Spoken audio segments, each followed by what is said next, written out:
to receive from you. Oh, shower your blessings on us. Shower your blessings on us. Oh Lord, we need you now. We need you right now. Oh Lord, we need you right now to shower spiritual blessings on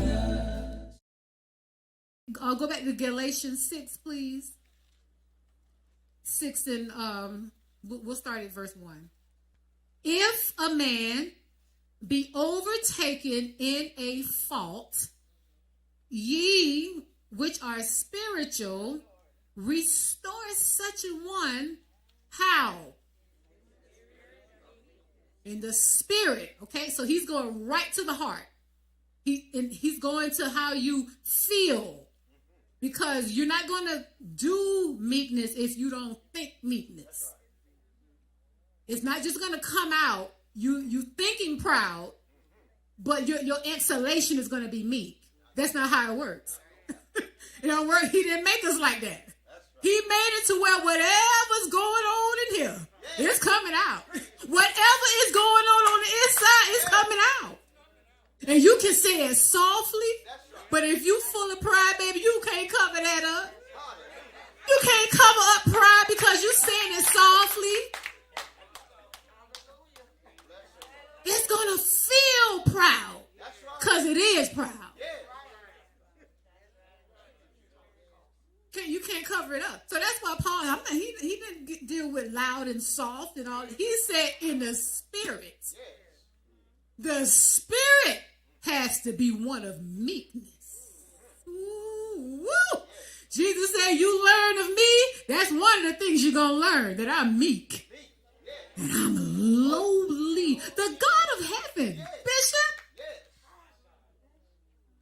Jesus, the Lord from heaven said, I'm lowly in my heart. My heart is lowly and I'm meek and I deal with people like that.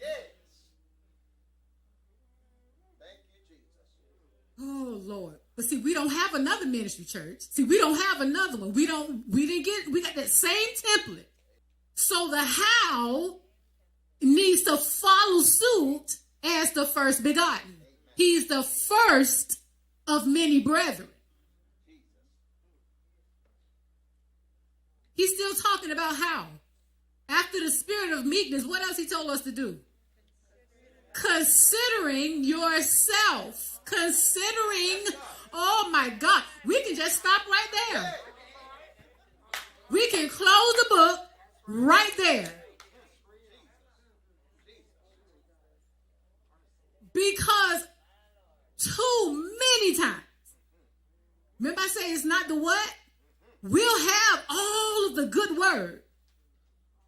You caught in a fault? I know exactly what you need to hear. I got it. I know what the word says.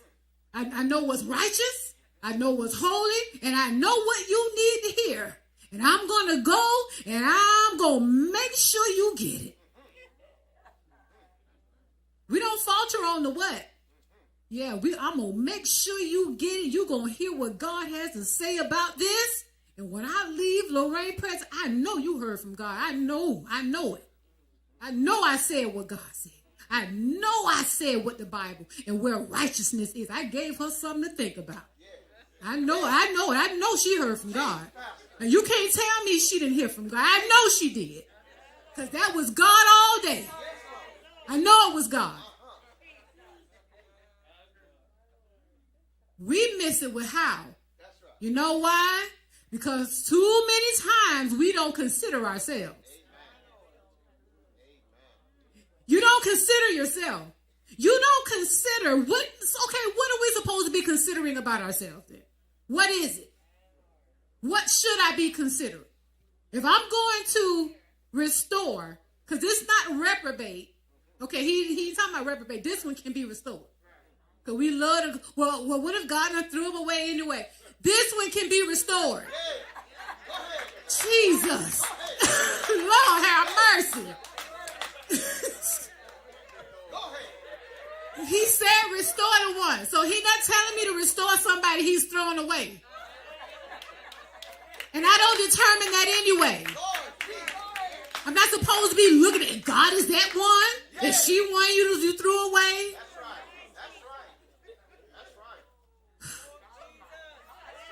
Lord have mercy, Jesus.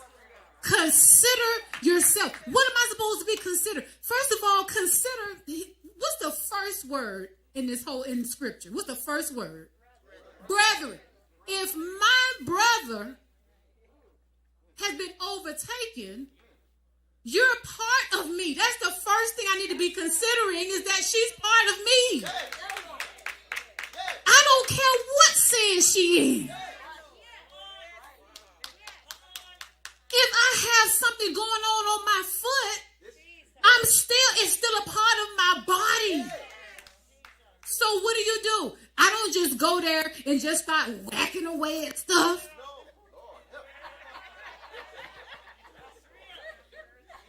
I'm going to sit down. First of all, I'm going to stop everything I'm doing. Nurture it. Care for it. Ask some questions. Be careful how I deal with it. Why? Because I'm considering that it affects the whole body. The concept of ministry is God. So if I'm trying to restore you, Bilinda, you got to consider yourself. Don't just go running with the word. Stop. What is God saying here? This is a part of my body. Consider yourself. Consider that I've been overtaken. Consider that I know what it's like to yield my members to sin and yield my mind to sin and be far away from God. I know what that feels like. Oh, but we forget that part and we just gonna dump the word and walk away now, put some notches in our belts now. Oh, no, church. That's not it. That's not it. That's not God. And even if he does lead you to be firm, to rebuke and to reprove, you better know that it is not lacking love. That's right. It's never lacking my being joined to her. That's right. I'm still joined.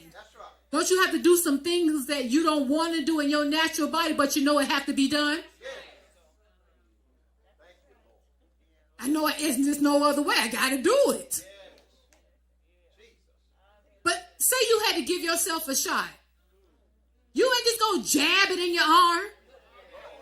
Because you love your body, don't you? You love your body. Well, I got to get it in here any kind of just... I know I got to do it, but you rub it a little bit, don't you? Let me prep it some. I know I got to do it.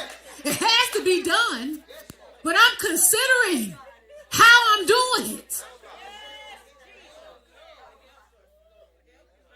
Church, we got to walk after the Spirit. That's the bottom line.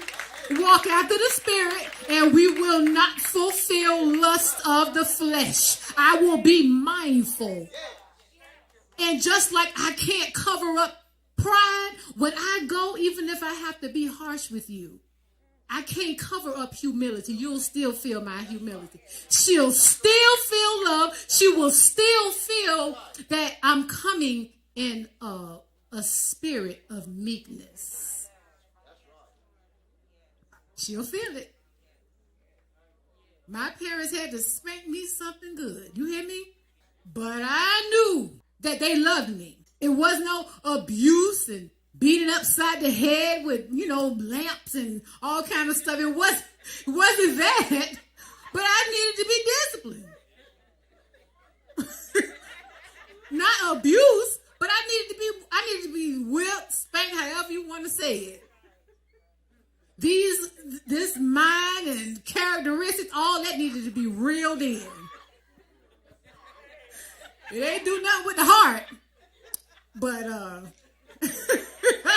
it helped with the behavior. They did what they needed to do, not because they just wanted to spank so much. It needed to be done, but I knew that they loved me. Saints, The difference in handling without meekness and with meekness is the difference between night and day. It truly is. That's why he said he can be restored. He can be. Considering yourself, lest thou also be tempted. So that's something else you got to consider about yourself. What I do here matters. I can't be detached. I'm talking about ministry in the body right now. I can't handle you like you're detached from me. It doesn't matter what you're doing. I can't handle you like you're detached. Because you're not detached. We're still in the same body. And if you handle this after the flesh, Belinda, you think that you're somewhere you're not. You have put yourself somewhere higher than you ought to be. Now you're open prey to be tempted. You can't help her. Now you need help. And you call yourself going to help somebody else. He's telling us how, church. He's telling us what's going to be successful. What will be successful? What successful ministry looks like. Not that stuff we just done said, we just done signed off on it and called it ministry. No, Belinda, you can be tempted. That's one of the things I'm considering about myself. I am just like you. I can be tempted just like you gave your members over to Satan and he took advantage of it. I can do the same thing. That can happen with me right now. But when you act like, oh, I don't see how she did, all that word he know. I don't see how in the word. You already on a slippery slope. That thought alone causes you to start slipping. That thought alone. That thought alone. How could he? How could she? It's not beneficial. It doesn't work to build. It doesn't work to build. What do you mean how? You know how. You know how. You know what it means to be tempted by sin. And you know what it means to give over to it. So all that how stuff, erase all of that foolishness. You know how. The question is, Lord, how can you use me to address it? That's it. What can I do? What do you need me to do? Because you know what Lorraine needs. You know. She don't just need me to get all the scriptures that's pertaining to coming out of her sin. What if the Lord tell you just go over there? Just go over and sit with her. What? And God better not tell you to go over there and don't mention what she doing. Oh, he better not tell you to do that. Oh boy, if he lose his Satan, oh no. No. If God got me over there, I know he want me to say something about it. I'm trying to tell you, it's going against worldly, fleshy mindsets to walk after Christ. You got to be in the spirit to restore somebody. Successful ministry is about Christ. God will tell you to do stuff. You say, Lord, really? And some things you see in hindsight. Something, not everything, but sometimes you obey God. It play out and you say, Lord, what if I had done that? That happened to me so many times. I'm like, Lord, if I had said thus and so, they wouldn't have even been prompted to do that over there. And ultimately it worked out to their good. But what if I just would have went in and did everything I had in my heart to do? I would have messed everything up. God is saying, let me do it. Can you just let me do it? I see it all. I see every variable. I see everything that you don't see. I see every person. I see decisions that's going to be made. You dealing with what you see. I know decisions that's going to be made. I see what people are pondering in the heart. You don't see that. But stay in me. God even have a way of opening the heart and let you get and look inside of a person's heart. God got a way of doing that too. But it's about God. But let every man prove his own work. Prove his own work. And then shall he have rejoicing in himself alone and not in another. Meaning it's not time for me to be comparing myself with her. If I'm going to restore, it's not, God said, can you have rejoicing in yourself alone? Can you just, well, Lord, I'm strong now. Thank you. Thank you, Lord. You have influenced me. I'm holy today. Thank you, Lord. I have pleased you. Can you rejoice in that? Why your rejoicing have to be because, well, in comparison to Lorraine, I'm good. He said, no, prove your own work. What your life doing? Scrutinize your own, prove it. Scrutinize your own work. Dig into, probe into your own life. Evaluate your own work. And now where do you stand? Is there rejoicing now? Or is your only rejoicing is when I compare my life to you? Right. Now I'm good. Oh no. He said, it's no time to be comparison if you're trying to restore.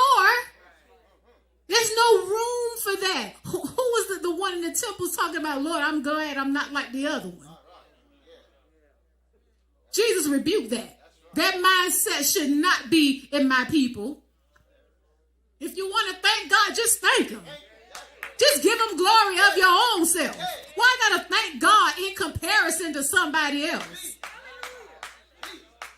That mind won't work when we're ministering. Ministry is about God, and he will always tell you to come down. That's right. I don't care what you're doing. He will always prompt you down. He wants you down so much that he kept a thorn in Paul's flesh. He wasn't in sin, wasn't doing nothing wrong, but I know with all this revelation, you got to stay down in order to be successful in ministry. Your mind has to stay down. You got to be down in your thinking. If you raise up in any way, you have no ministry. Because God is lowly. Jesus is lowly. He's lowly. And he's about people. That's all he wants. If we lose feeling, we have lost ministry. You can't lose your feeling. You can't be so wrapped up. We can't be so focused on the workings of ministry that we forget people. That's right. That we lose the sight of people who is ministry. That's right. That's right. Trying to do the workings of it and make sure I can check, I did this, or I did good today. I did a lot of stuff in ministry today. But I lose the feeling for people. If I lose my feeling, I don't have no ministry, because that's what ministry is about. That's right. It's about God influencing people. That's what makes Jesus a successful mediator. Because he was touched with the feeling of our infirmity. That's what makes him eligible to sit on the right hand of the Father. Say, but God, I know what it's like. I was all God and all man. I was touched with it. So if you need help in your time of need, he said, come to the throne. Because there's somebody there, Pam, who knows exactly what it is you're talking about. because I was touched. None of these angels know anything about all that. I'm the only one up here who can say that I've been touched with the feeling. I know what it feels like to live holy in a wayward world. I know what that's like. So we cannot be down here trying to work ministry between someone who is away from God. God is here. I'm the one who God has said, I'm his ambassador. But I done lost my feeling.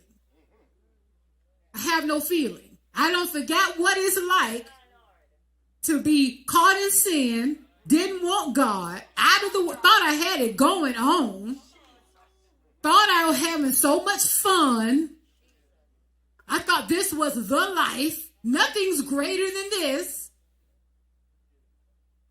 I forget what that's like now when I deal with someone else who's caught in sin. A sinner who need to be born again. I don't know what that's like. I've lost that feeling, Pam. We can't afford to lose that. That's precious. That's what we enter ministry with. The fact that I know. No, I may not have been on crack. I don't know that particular sin. Oh, but I've been caught in sin. I know what it's like to be bound. I know what it's like to have the motions of sin in my members. I know what that's like.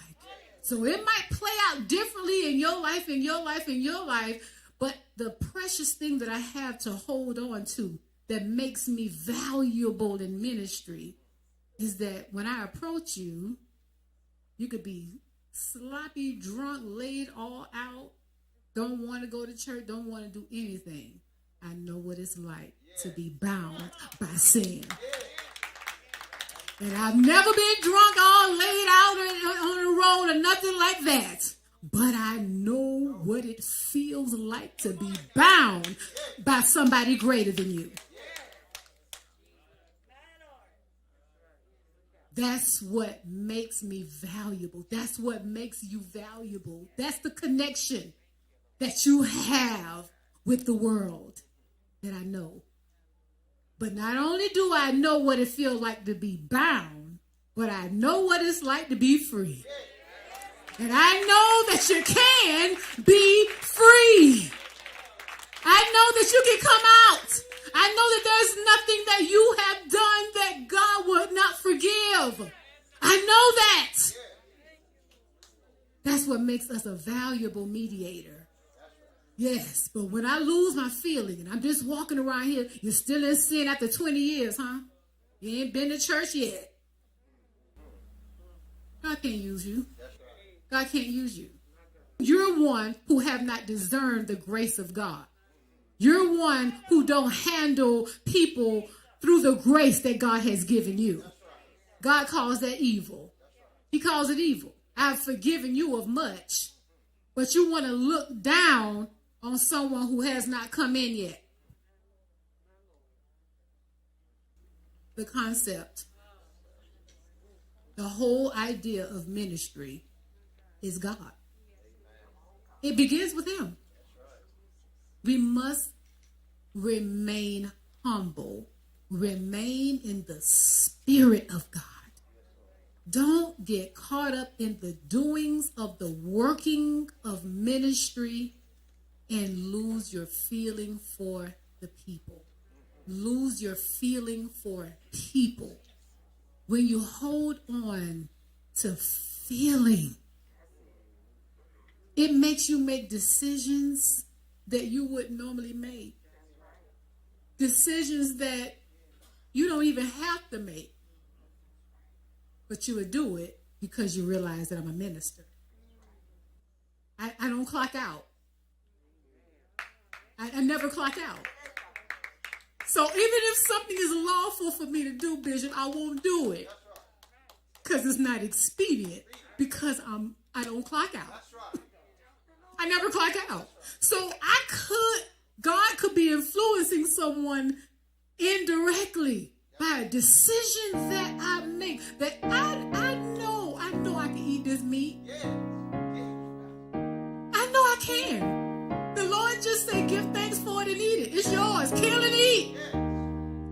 can. But because I don't clock out, and I know that you may have a problem, you may associate what I'm doing with sin and dishonoring God. I won't do it. I won't do it.